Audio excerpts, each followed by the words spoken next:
those who like $1 million today.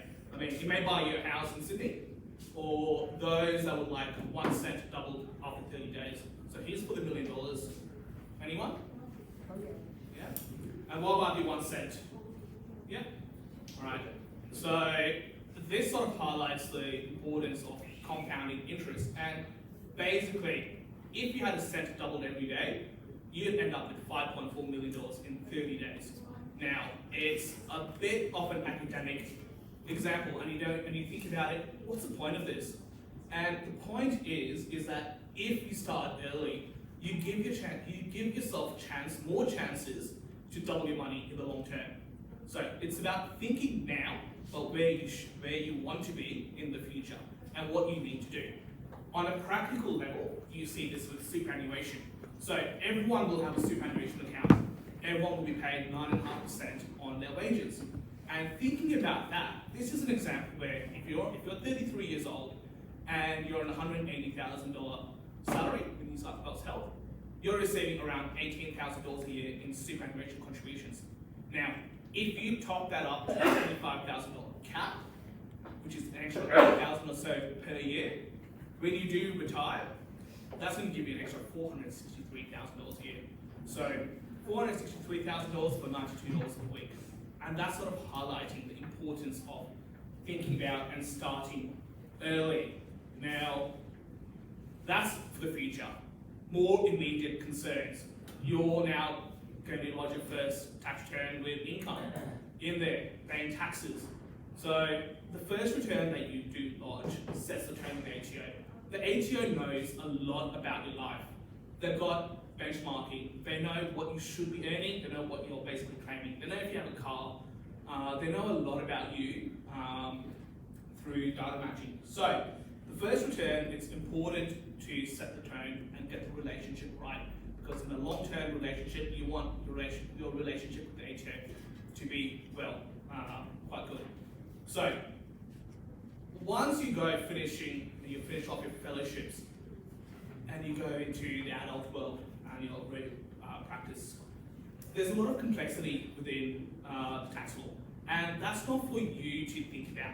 It's sort of our role to think about it and just guide you in the right direction, tell you what you should be doing and what you shouldn't be doing. And that's sort of our role, just in there to guide you through that. Now, just looking back at your tax returns, you hear a lot about examples about someone who went out and bought a gold-plated stethoscope.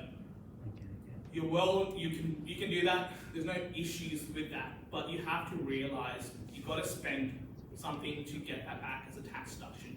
And tax deductions don't mean you get that amount back at the end of the year. What it really means is you'll get a maximum of 47% of that amount back.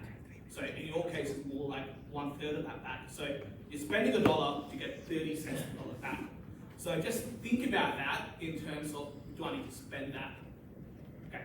So we sort of told you that maybe you don't need to spend on the gold-plated stethoscopes, but what should you be doing? Some of you would have heard from us already about salary packaging, and some of you have been told by family that you should be getting into it. Now, I wish I had this, but I actually don't have access to it. It's only for the public health system. It's unique to the hospital system, and it's essentially $9,000 per year tax-free, plus $2,500 a year in meals. So that's $50 of eating out tax-free that can be put through. Now, there is a benefit share to the hospital, but don't worry about that. It's in the long run, it actually does work out, and you really should be taking advantage of that, because what you can package is basically your rent, your mortgage, and all the fun stuff that you can't get a tax deduction for. Going on holidays, maybe buying a new car, entertainment, so any of the fun stuff. Now, the reason I say that you need to take advantage is that the salary sacrifice, salary packaging year, the fringe benefits tax year, runs until the 31st of March each year. So your clock is actually ticking right now. And as soon as you enter the system with your internship, meet with the salary packaging advisors and talk to them about what you can and can't do. So you only have a couple of months to claim it, and then say use it or lose it system. So if you don't lose it by the 31st of March, you don't get that same amount next year. So that could be your rent, and any other private expenses that you have. So get some advice on that. And One more minute, thank Yep. you. So what you should do is packaging your deductible items, and that's it. Now we'll come back to that in the trade show about being $50. But now you've done your tax returns. Now it's thinking about what should you do with the money, and money exists in a risk continuum where the houses are low risk and your credit cards are high risk, and that's managed by your interest rate. Now we view at Kutcher O'Neill interest as good interest and bad interest, and that's sort of our philosophy is to, as you progress through, is turning bad interest into good interest. Now, if you're looking to buy a first home, you guys are unique in that you only need a 5% deposit, where I would need to, for $1 million home, need $200,000 for a deposit. You guys would only need $50,000 for $1 million home. So you can actually get into the market a lot earlier. Now, there's some concessions around, and generally in Sydney, you're not going to get a huge amount of that.